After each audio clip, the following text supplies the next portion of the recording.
Good afternoon, everybody. This is Taylor Dunn and Gray Whitsett, and we're going to be going through this back to school webinar with you all.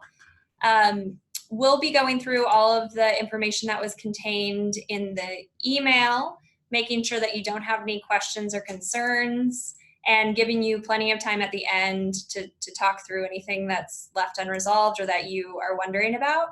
And with that, I'll turn it over to Gray. Okay, so to start us off, let's take a quick look at what we're going to be going through today. We kind of have four sections, and the first part is probably going to be the longest and arguably the most important. We want to start by going over some policy changes and some updates that we've made to Bulletin 140 that are going to have an impact on the fall and spring for you guys. Then we want to go over some updates for the lead agencies themselves. We'll round it out with resources and give you guys some next immediate steps. And then we'll finish by letting you guys ask questions that are related to back to school or any other questions that you guys think would be good for the benefit of the whole group. So starting off, let's look at some policy changes that are going to become active in, well, this month, August. So as many of you guys know, and as this should not be a surprise to anyone, we will be requiring infant classrooms to be observed for this year, for the infant learning year. To kind of give a little bit of a timeline here, this previous year, 2018-2019, was our infant class pilot. This previous year, you should have set up all the classrooms in the class portal, and we did we observed a sampling of them and gave you guys some of that feedback. 2019-2020 is whenever all classrooms, all infant classrooms will be observed, just like they will moving forward. However, those results will not be included in your performance profile ratings released in fall of 2020. And so this year really is a learning year. It's to give you guys feedback on how an infant classroom would score in its current state. And then in 2020-21, so in the following academic year, then infant will be fully implemented, fully incorporated into our rating system, and there'll be just as much of an impact as pre-K and toddler classrooms would be. We've kind of been building to this point now for several years.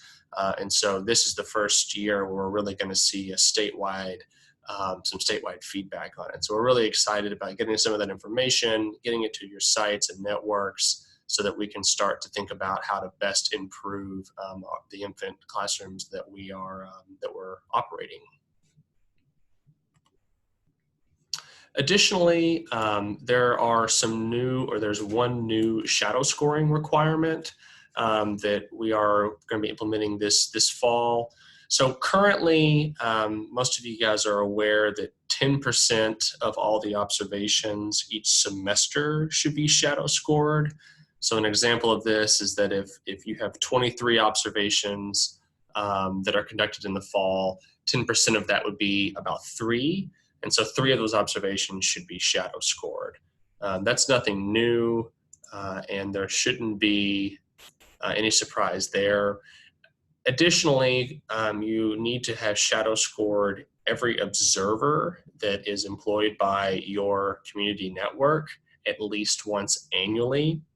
And so that's relatively straightforward, but if you had 15 different observers conduct observations in a network, then all of those observers should be shadow scored at least once. During the school year.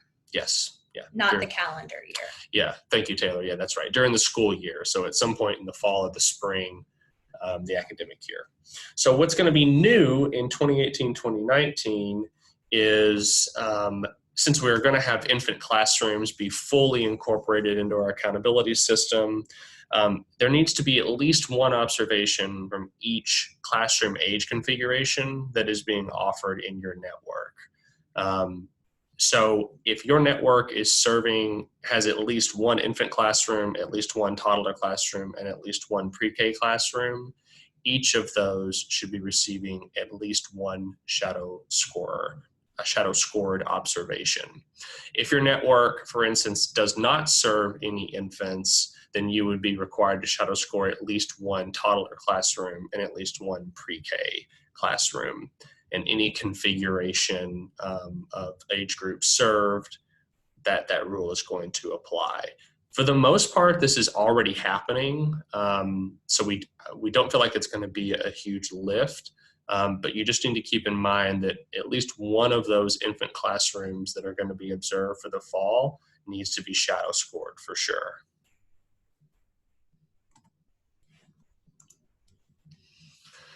Okay, still dealing with infant observations, and this can get a little bit wonky, and I just want to remind everybody there will be a chance to ask any questions at the end, and so feel free at that point to ask us questions, but let me try to kind of walk you through this. So currently, you guys know that we do a quick check for high negative climate for toddler and pre-K observations. Negative climate is a dimension on both of those tools, and so anytime that you're scoring a 3 or above on negative climate, we flag that, we notify you guys, and it may even be published for that site's performance profile. Infant doesn't have negative climate in the exact same way that toddler and pre-K classrooms do, but they do have something that is comparable. So most people are aware of this, but the infant observation tool only has one domain broken up into 4 dimensions. And in one of those dimensions, called relational climate, there is an indicator. That indicator is called lack of adult negativity. And so we are going to use this as a way to do a check for negative climate in infant classrooms. And so what Teachstone recommends is that each of these indicators during an observation either gets a low, medium, or high. Those can roughly translate to a numerical score, but there is not a hard, fast numerical score associated with each indicator, but there is a low, medium, or high. And so there's going to be an option in the portal when you are putting in infant observation data to click and do it. It's a little drop-down menu to indicate whether this observation had a low, medium, or high on the lack of adult negativity indicator. This will look different than it will be on toddler and pre-K. It'll be an extra little step, but it's pretty straightforward. It's just indicating low, medium, or high. And then we'll be able to do just a quick check on that. And anytime that we have a high lack of adult negativity. No, low. I'm sorry. Thank you, Taylor. See, this even gets me sometimes. Anytime that there is a low lack of adult negativity, meaning that there is not a lack of something that is bad, we'll be doing a quick check on that and letting you guys know. I suspect there's going to be some confusion like I just had around this. So I just modeled for you guys a way that could get confusing. Again, more than willing to take questions at the end of this webinar, and likewise we'll be here throughout the whole year, of course, to support this. I would venture to guess that we're going to have a large number of people that are going to put it in the opposite, and so it may look like there's a lot of negative behavior going on.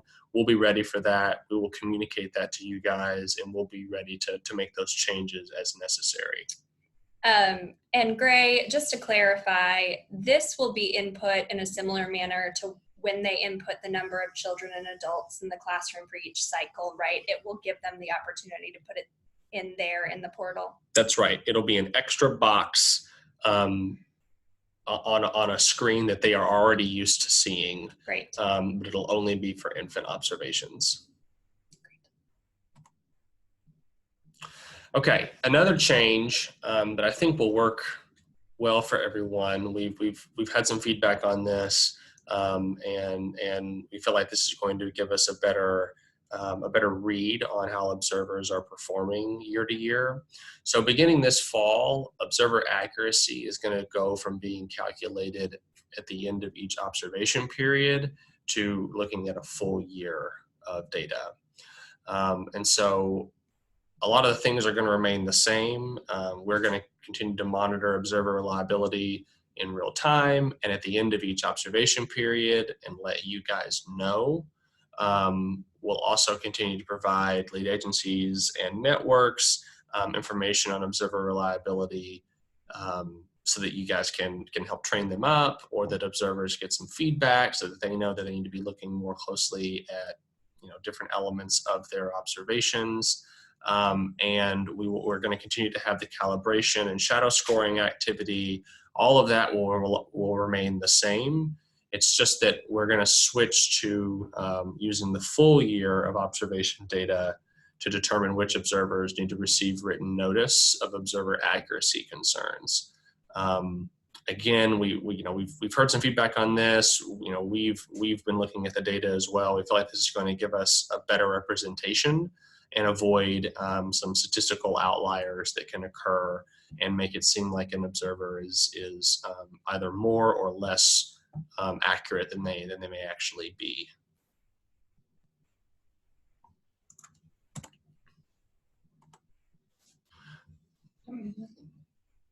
Okay, I'm going to talk a little bit about this, but there will be more information coming. So the policy change that took place in Bulletin 140 is that we are now going to align the early childhood coordinated funding request timeline to the timeline for Super App.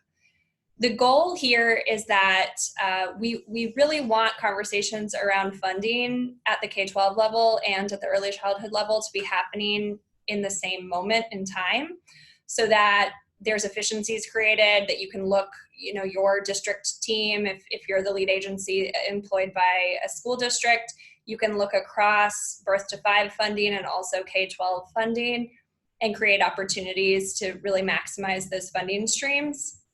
So we're aligning that timeline so that the coordinated funding request happens at the same time Super App happens, and that will be released by September 1st. So more information about the explicit deadlines for Super App and therefore the coordinated funding request will be released no later than September 1st.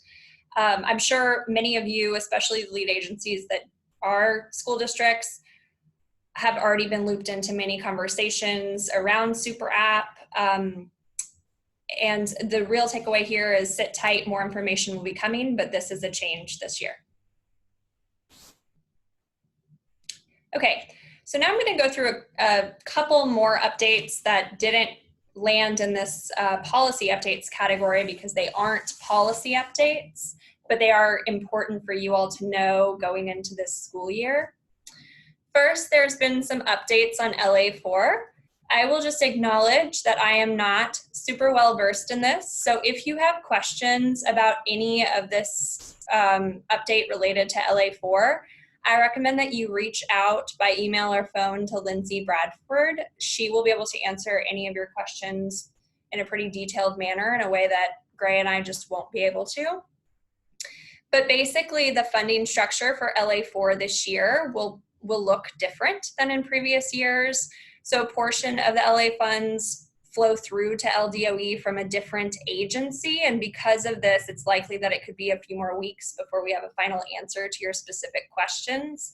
So this, I think the real takeaway here is that it may be a little bit more time before you know concrete information about your LA4 budgets this year. And I believe there's also a change to EGMS. So districts will no longer create those budgets in EGMS. And more information on this is coming. Like I said, if you have specific questions, reach out to Lindsay Bradford. Okay, I am also going to provide a quick update on some of the projects that are funded through the Preschool Development Grant. As many of you know, Louisiana was awarded nearly $8 million this year in January through the Preschool Development Grant opportunity. The goal of this grant is to strengthen existing mixed delivery early childhood systems, and that's what we're using these funds to do. So one of the big projects that's funded through PDG is the Ready Start Networks project. Cohort 1 of the Ready Start Networks is currently underway, and the networks that are participating in Cohort 2 will be finalized at the August BESI meeting. More information this fall will be released about the timeline for Cohort 3, so stay tuned for that. Another update is on our family childcare pilot and research study. So the Preschool Development Grant really created an opportunity for us to think differently about our approach with family childcare. We know that all of the work following Act 3 has been very, very focused on center and school-based programs. And for some time, we've known that it will be important to re-engage family childcare and really support that sector of childcare. So we're using this Preschool Development Grant as an opportunity to do just that, which means that this fall, we're going to be partnering with 2 resource and referral agencies. It will be Children's Coalition in the North and Volunteers of America of Greater Baton Rouge to launch a family childcare pilot in those 2 regions of the state. The goals of this pilot will be to learn more about family childcare. So we currently have very limited information about the quality of family childcare and information about the unique needs that family childcare providers have. So we're going to use this pilot as an opportunity to learn more. So the participants in this pilot will participate in job-embedded coaching with those CCR&Rs, and they will also receive class observations and observations using the Family Childcare Environmental Rating Scale. And we'll use the information from this pilot to inform a longer-term strategy and approach. During the course of this pilot year, sort of parallel to the pilot, there will be some research taking place at LSU about family childcare in Louisiana, which is very, very exciting. So researchers are going to be looking at the work that we do in the pilot and then collecting some additional data, and they will provide memos and ultimately publish research on both the state of family childcare and the best approach to incorporating family childcare into our statewide efforts. So that is very exciting work that is getting started right now. Another update is on the UVA research study. So this grant opportunity also allowed us to fund a research study conducted by UVA. Some of the lead agencies have already been looped into this work, and there will be more opportunities for other network leaders to get involved as well. The goal of this work is for UVA to conduct essentially a validation study of our quality rating system. So they will be going into sites and conducting child assessments and conducting class observations and comparing a lot of data to make conclusions about how valid our system is and how accurately it predicts child outcomes. Another update is on shared services and the substitute pool. So very exciting work happening also with Volunteers of America. They are working to launch a pilot this fall for a substitute teaching pool for childcare centers in the Greater Baton Rouge region of the state. So I think the goal is that ultimately we'll learn from this pilot and hopefully be able to scale something like this statewide so that there's at least a regional representation of this across the state. So this is really an opportunity to just learn and figure out what works and what doesn't work and what the needs are. And then, like most things we do, any pilot is really designed to be a learning opportunity to figure out how we can bring this statewide. Another piece of this work is the department is working to streamline the process that early learning centers use to make purchases through the state procurement process. I know very little about this, so if you have questions, you should reach out to Emmy O'Dwyer on our team. But I will say that I know that currently the process used is fairly convoluted and pretty difficult to use. And so the goal of this is to make it a lot easier for child care center directors to use so that they can maximize the funding that they can get through this state procurement process. And last, just want to remind you all that we also, through this grant, were able to award $730,000 in grant funding to 27 lead agencies in order for them to conduct trainings and professional development around infant class to really help prepare for this infant class learning year. So we're very, very excited about preschool development grants. I will also say that, as we have told you along the way, this is the first planning grant, and subsequent years will be grants that fund seats. So we've learned that the next preschool development grants should be released, that funding notice should be released sometime this fall. And I think it's going to be a very quick turnaround. So we have every intention of applying for that grant with the hopes of being awarded funding for seats, which will go into effect January if we are awarded that grant. Okay. So now we want to go over some resources that we want to remind you of, some resources that are available, and also notify you of some new resources, as well as review some immediate next steps that might just be good to keep on your radar. So first is this lovely slide with all of these links. I am going to go line by line here just so that everyone is aware of what's out there, but it will be on you to go back and click the links and check out the actual resources for themselves. So the first one is probably the most straightforward one, which is the user guide for the early childhood class portal. This is great if you feel like you're a little bit foggy on how it kind of works or get intimidated every time you log in, or especially if you are a new lead agency contact, or if you have people who are new in your agency, have them go through this, play around with it a little bit. It really does cut down on just like insecurities that we may all have whenever we're using this system, and of course eventual mistakes that could get made, and saves time on your all's end having to file error correction forms or call me for information. It's never a problem at all to reach out for help, but I always like to try to give you guys as much of the information up front so that you don't have to be calling me if you don't want to. Likewise, we have some on-demand webinars that I made, would have been about this time last year, for observers, for site coordinators, and for lead agencies that are kind of designed to streamline the class portal and give you some highlights on what you should be doing whenever you're in there. I would really encourage you guys to send this out and remind your site coordinators that this exists and that they have access to the portal, that there are certain things that they can do in there. It can really cut down on the amount of work that you're having to put in. I know that everybody kind of sets up their privileges differently by network, and so if the system that you're working with right now works for you, then great. But I don't want people to be doing more work than they need to whenever it can be divvied up among various people. Probably the biggest update would be the class appeal form. You guys have been able to appeal scores, of course, from the beginning, but we have a couple of new things that we want to remind you guys of. For one, we have some guidelines that we have published.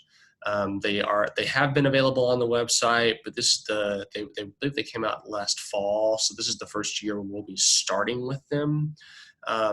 If you want to click that link right there, you will get all these slides. So you'll have all the links. The guidelines are just a really useful way to look at what the situation that you're appealing might fall under, and what, is this a reason to appeal or not? Is this likely to be granted or not based upon the circumstances? Of course, these are not meant to be like a gatekeeper. You should appeal an observation if you feel like it ought not to count, no matter what. But the guidelines may give you some better sense of the process that we go through in determining whether or not to grant one. And likewise, it just may help you communicate to sites and teachers and observers about like what is kind of appealable and what is not. The most important thing to note here, though, is we have a new inbox that we would like for you guys to submit these to. And it is very simple. It's earlychildhoodappeals@la.gov. Traditionally, you've been sending these to earlychildhood@la.gov, But that inbox is getting incredibly crowded with a lot of other high priority important stuff. And because various people are managing that inbox and going in and looking for different things, we just want to be sure that there's a single place where all of these appeals wind up, so that nothing gets lost in translation, and so that like we can go in and immediately find what it is that we're looking for. The appeal form is updated to remind you guys that it is early childhood appeals la.gov. Of course, if a mistake gets made and one is sent to early childhood, the old email, we'll still be looking. I'll be ready to look in there. But moving forward, we're really asking that you send it to that early childhood appeals at la.gov. However, if you need to submit an error correction form, that should still be coming to early childhood at la.gov. So what you've been doing with error correction forms, just keep doing them. Send it to that normal email address. We also have some guidance on using class to evaluate professional practice, which might be of interest to you guys. I'll let the guidance speak for itself, but that information is available. And likewise, we have a third-party observation guide. This is information regarding the third-party process that they use to audit local class observation systems. And it also contains guidance for local protocols. We really recommend that you refresh yourself. If you're familiar with this before, refresh yourself. If you're new, definitely take a look at this. We need you guys to be informed on the process of third-party observations, what their protocols are, and so that whenever we're communicating about observations, we're both coming at it with the same amount of information. Lastly, the handy-dandy performance rating calculator has been updated. This was sent out earlier this spring, and it is available online now. But the calculator now allows you to include infant scores in there. You'll notice that whenever you go in, there will be a tab that will tell you what a site or network's rating is with infant scores and without. And so for this year only, that will be useful because your performance profile, your actual rating will not include infant scores, but it would give you some insight on the following year if infant classrooms continue to perform at the level that they're being observed at, what impact that would have for sites and networks. I did a webinar on this. It is linked there. And of course, I'm always available for questions about the calculator.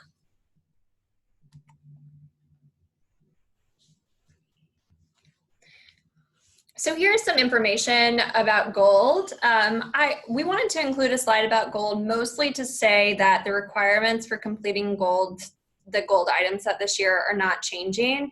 No, over the course of the last couple of years, we've had some changes. We went to the abbreviated licenses, which caused quite a bit of confusion. And then last year we moved back onto one license. There were some learning curves and some growing pains last year getting folks back onto the original license. People forgot login, credentials, etc. But for the most part, it felt like a much smoother implementation of gold last year. So we are sticking with what was used last year, meaning that all users, including administrators and teachers, will log into the one gold account. However, teachers will be given the flexibility, sites will be given the flexibility to decide whether all of the teachers at the site will use an abbreviated item set or opt into additional items. So just to remind you, the item set that you will see is 70% of the complete item set. That 70% is abbreviated from what we used to call the comprehensive set of items, slightly shorter, but it gives the system enough information to generate all of the reports. So that's sort of the default setting. And then if teachers or site administrators want to opt to use fewer items or include additional items in the item set, there's guidance for how to do that. So here are some resources. That top link, Teaching Strategies Gold Guidance document, contains an explanation of everything I just said. So I recommend if you have any questions about Gold, you click on that first link, the guidance document. In that document, it walks you through all of these other links and what they do. The last two links here, the administrator guide and the teacher guide, those two links have screenshot and step-by-step instructions for how to add or add items, or to complete the item set in an abbreviated manner by leaving items blank or marking not observed. So all of that information is available for you. Just a reminder, the checkpoint deadlines are always the same. It's the last day of October, February, and May.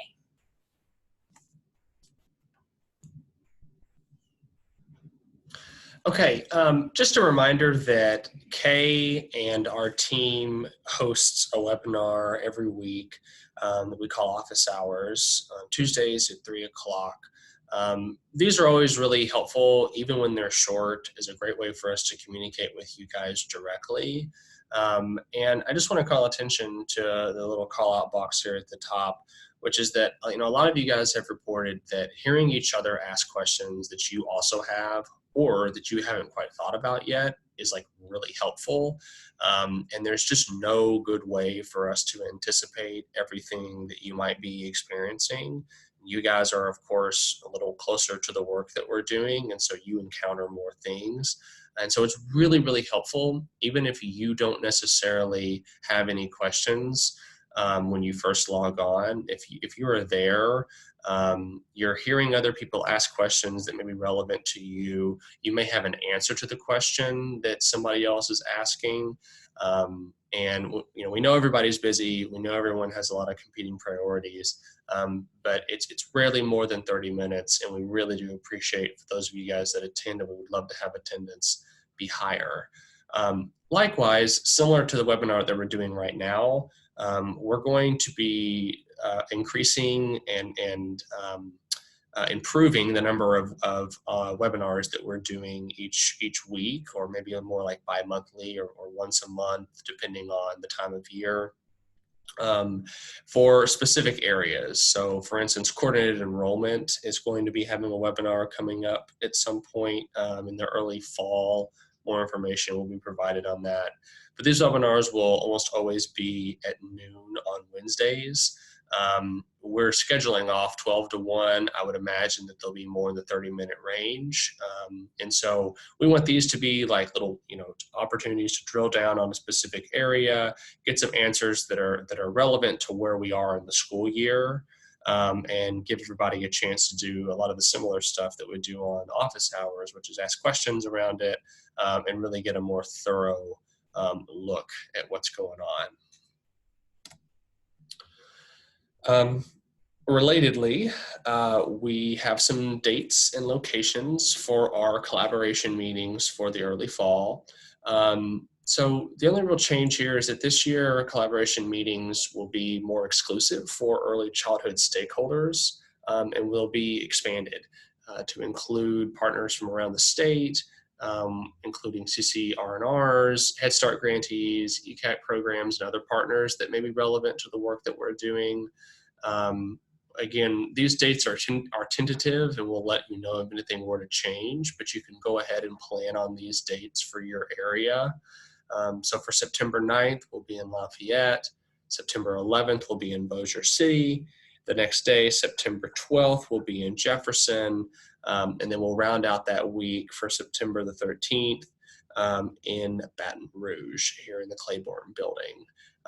All of these will be starting at 9 a.m. sharp, and will be ending at noon to get you guys out for lunch and back on to your busy days. A quick note here, lead agencies, you are expected to attend.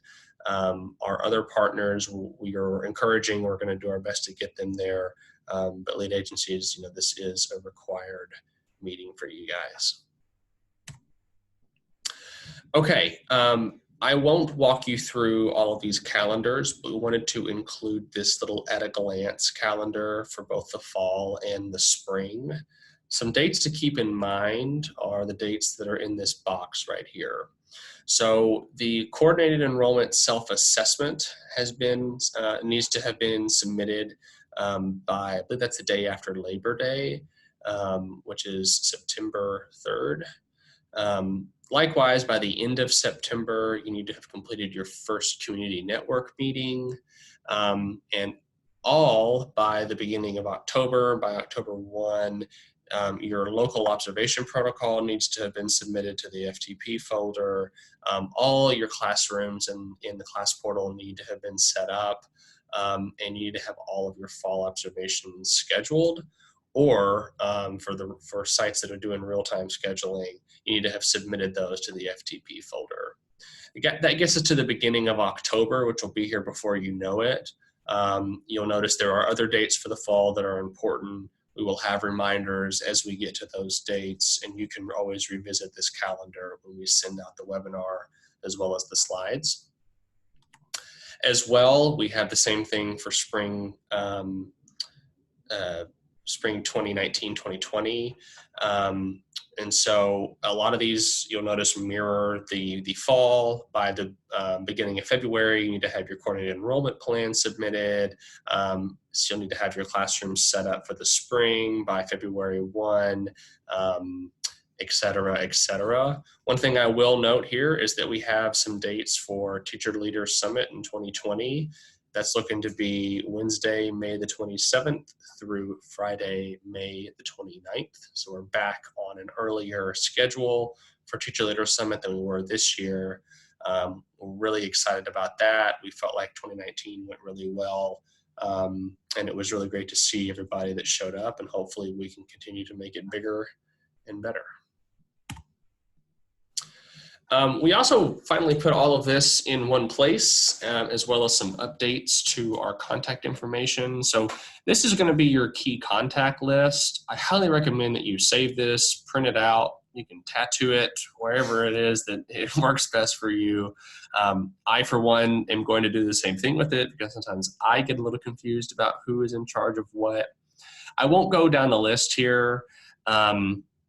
Probably most relevant for you is if you have questions about the portal or child count or data certification, all of which is either happening right now or will be soon. I'm your point of contact for that. I can field most questions, and those that I can't, I will find someone that can. Of course, Kay is a lot of your all's point of contact for the higher level lead agency responsibilities, as well as Ready Start stuff. You should continue to communicate with her as you currently do. And I guess lastly, I mean, Taylor, you field a lot of questions, and performance profiles will be rolling out before we know it in November. And so those are some good people to keep in mind right now as we begin the year. Of course, any of these people are glad to take any questions that you may have. And we'll get you referred to the right person if you reach out. I would also just call to your attention that Bridget Cupstead, who is a member of the assessments team here, is actually going to be our point of contact for Teaching Strategies Gold moving forward.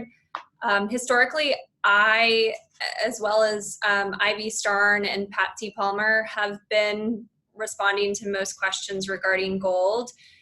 You, of course, can still continue sending questions you have to me. I will likely often CC Bridget or forward them to Bridget. She's on the assessments team. She is an assessments guru. So we're really excited about her expertise when it comes to assessments and Teaching Strategies Gold. So I just want to call that out, as that is a change for many of you.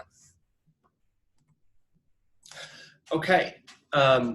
We also thought it would be good to do a quick little FAQ on questions that we're normally getting around this time, or that will be relevant for you at the beginning of the year.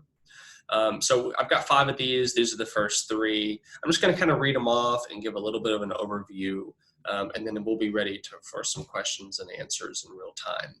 So one, when is the best time to submit an appeal? The best time to do this is as soon as possible. And the reason for this is that the earlier that we get an appeal, we can review it and say, uh-oh, we need more information on this. We might want to talk with the site or the lead agency, or we may need to conduct an additional observation to get more information, or to remediate the any kind of issue that we may have had. You can always file an appeal later in the semester or in the following semester or even in the summer before the deadline. But the longer you take to get that appeal into us, the less opportunities we have to do anything about it in real time. And so some of you guys do this, others we get stuff at the end of the year. Again, we treat every appeal with a lot of scrutiny, and we really try to do our due diligence. But the earlier we get it, the more we can do for you. Likewise, if you have questions or concerns about a third-party observation, whether it's an observer or just something that happened protocol-wise, we really are requesting that you reach directly out to me or really anyone here at the department and not go to ULL directly. Most of the time this isn't a problem. There are some of you guys that, or even sites that will contact PCARD directly, and PCARD's great. They work really well with you guys. I think Kara has been very accommodating, but because of the way we contract with it and just doing our role as good governance, we really need all questions to come to us first, and so that we can ask PCARD ourselves and not get our wires crossed on who's talking to who. A little more down in the weeds here. How do I determine the age configuration of a classroom in the portal? So a lot of you guys are going to be setting up new classrooms or maybe editing or updating classrooms. And so I wanted to just kind of do a brief overview of this. And as you can see, the answer is a little bit long, but it does follow a certain logic. So the age of the children on September 30th is what you should use to determine the age configuration of a classroom. In most situations, they are all going to fall into roughly the same age group, and there really is no other need to drill down on any different scenarios. But of course, there are things that can happen. So if you have a mixed group of infant and toddler classrooms, you need to use the toddler tool. All right, I'm sorry, excuse me, that's right. If you have a mixed group of infant and toddlers, the toddler tool needs to be used if the majority, or at least half of the children, are 15 months or older. And the infant tool needs to be used if half or more of the children are younger than 15 months of age. That can be a little bit tricky, but just keep that in mind that if a majority of them are 15 months or older, that's the point at which you use the toddler tool. If they're 15 months or younger, you need to use the infant tool. Likewise, if you have a mixed group of toddler and pre-K classroom, or a mixed age pre-K, toddler and pre-K classrooms, the pre-K class tool needs to be used if the majority, or at least half of the children are 36 months or older. That can get a little bit wonky, I know. If you have any questions about it, it's always better to ask than just to set it up, because it can have ramifications down the line. If kids are getting observed with a tool that is not age appropriate, that can affect scoring, that can affect appeals, and so it's much easier to take care of this on the front end than on the back end. Two more. How do I go about setting up a new classroom in the class portal? I just want to remind everybody that you as a network coordinator and site coordinators in your site can open new classrooms, and you do not need to ask for our approval in order to do that. A quick little caveat here. Some of you guys don't like for your site coordinators to set up new classrooms on their own. I get that. If you've got a system that works for you, then that's totally fine. But on a technical level in the portal, a network can always set up new classrooms for any of the sites that they have under their authority, and a site coordinator can always set up new classrooms for the site that they are registered as a site coordinator for. And again, you don't need to ask our permission for that. That is your prerogative, because ultimately it's on you to make sure that they get observed and that everything looks hunky-dory. Lastly, when should I close a classroom in the class portal? The only time that you should close a classroom in the portal is when that classroom actually no longer exists at the site. If you have a change to the name of the classroom, or if a lead teacher changes, those can be edited at any time, and you do not need to close the classroom in order to do that. This has been a bit of a problem in a couple instances, and it makes looking at the data and also confirming if all observations happened or not a little bit tricky. And so to kind of give you a little bit of example here, there was a classroom where there was some teacher turnover, which of course can happen quite often. The classroom was opened, it got a local observation, then the teacher changed, it got closed, then another one was open and the third party observed there, and then it closed. And this kept happening, and it made it look like there were a bunch of different classrooms that didn't get all their observations, when in reality it was just one classroom, but it kept getting closed in the portal. So the rule of thumb here is that the portal should always reflect what is just true at the site and what is true in reality. And so anytime that you need to change the lead teacher or the name of the classroom, you can edit it. And if you need any help doing that, feel free to reach out. Okay, there were a couple of chats that came in while we've been talking, as well as some hands that got raised. I'm going to start with the chats questions that have been submitted, and then we will go through and take questions via hand raising. I can. Yeah. Okay. Karen Powell has a question about infant class scores. So the question is, not only will infant class scores not be calculated in the profile for 1920, the scores won't even show on the profile, correct?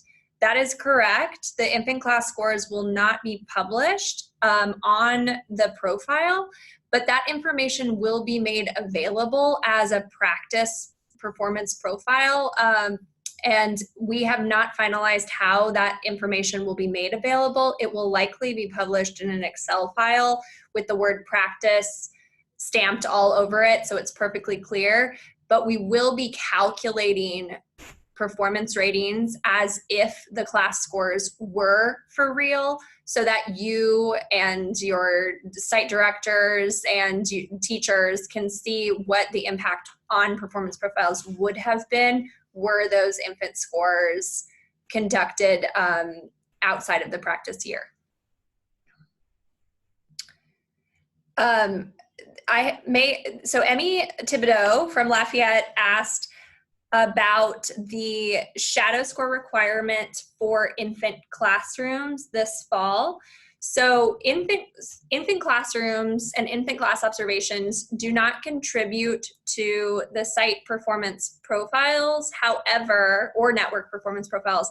However, all of the observation requirements are true for infant classrooms during this practice year, meaning that if 3 more observations are conducted because there are 3 infant classrooms, that does contribute to your number of observations that you need to hit 10% shadow score for. So it does count for shadow score requirements and for your observation completion requirements as a lead agency. Yes, and the second component of this question is, can infant observations be included in the shadow score count? Absolutely. So as you're preparing observers during the infant year, you may decide that you want to focus a little bit more of your shadow score energy on infants, since this is a new tool for most of your observers. That will contribute to all of those requirements. So if you shadow score an infant class observation, that will contribute to your 10%. That will also contribute to ensuring that all of your observers are observed, and obviously it will also count for the age configuration requirement.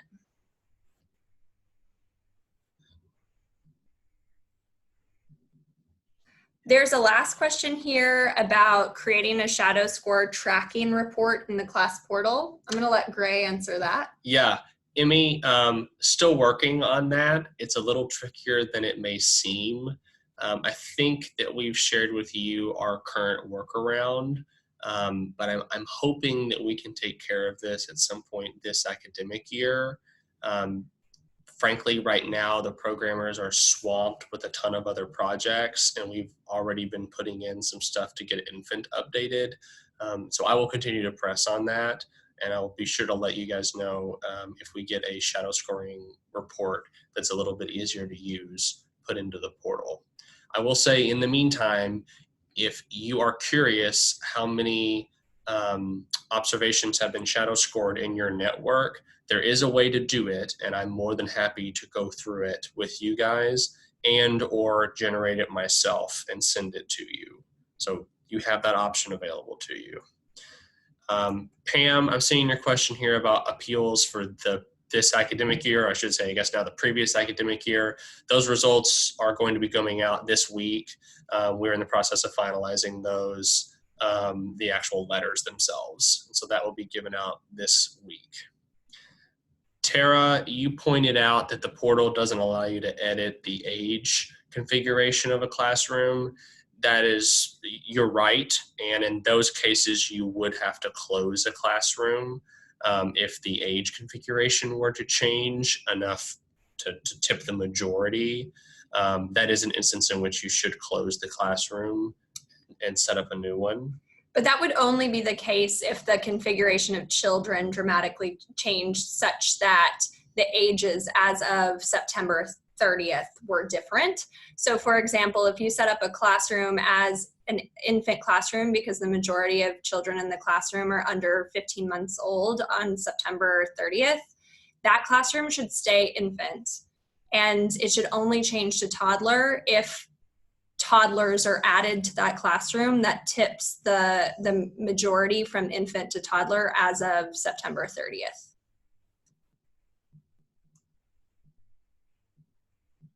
Amy, if the classroom name, I'm sorry, Amy brought up that what if the classroom name changes because it is not the same room? So I don't want to misunderstand your question, but if there is a classroom, let's call it classroom A, and for some reason its name changes to classroom B and it's all the same kids or basically the same kids, I know there can be some variability there, you should just change the name from classroom A to classroom B. If the entirety of the classroom changes and there are a whole new set of kids and there's a different teacher, or if there's a situation like that, then yes, you should close it and you can open up a new one.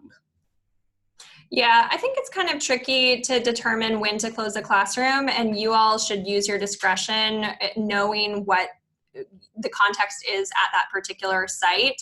But I think you should just think about it as functionally, is that the same classroom? Is it the same group of kids?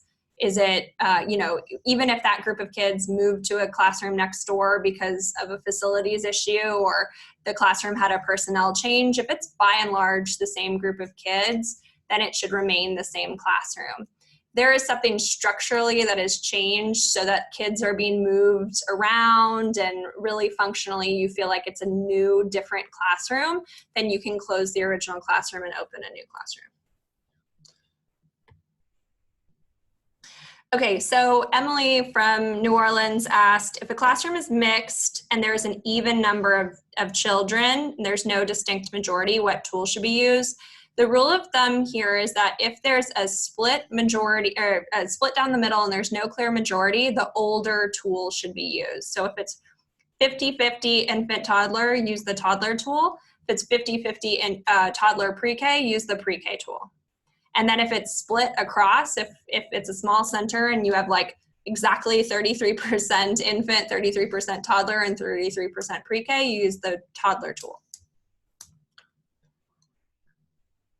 And then Molly Blanchard asked, in reference to GOLD, should we be deleting or archiving portfolios of the students who exit the program? So when kids exit, you should be archiving those child portfolios. Okay, so I'm seeing a lot of people whose hands are still raised. I think some of those were from the earlier sound check, and I know some also got raised while we were going through the slides. it would probably be easiest if you would message us via the chat so that we can read your question off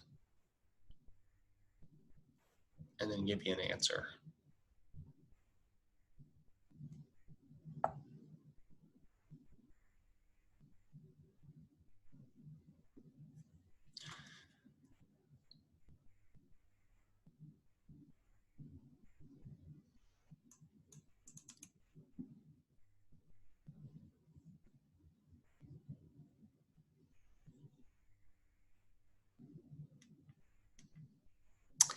Dorintha, you're asking, in the past, you were told that there was insufficient space to archive all files of exiting children, so instead you're instructed to delete. I need to find out more information about that. I'm not sure.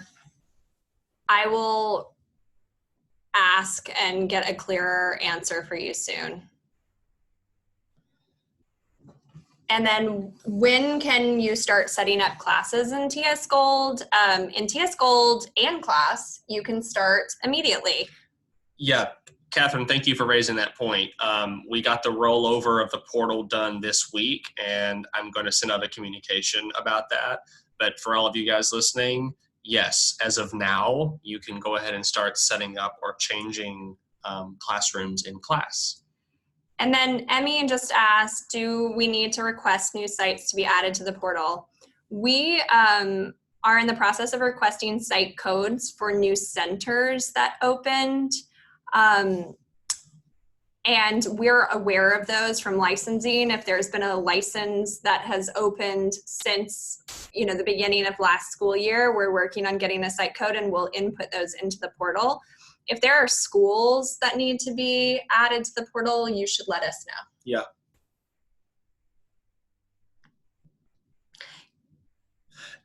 Yeah, so childcare centers do not automatically receive site codes when they open. We request site codes when they open only for type 3 centers offering full day care. So those type 3 centers offering full day care that have opened in the last year that were not in the portal last year, we are currently waiting on those site codes to be created. It's a manual process, and we're hoping that we'll be able to enter, to input those site codes into your networks in the portal by the end of this month so that you can set up classrooms.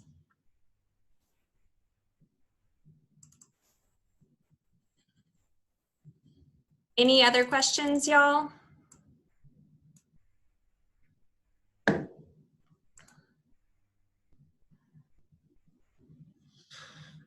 So we're at time. Wait, Sarintha, did you raise your hand again?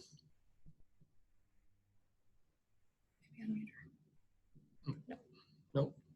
Okay, we're at time, but of course, keep the questions coming to us via email or phone if you have any others.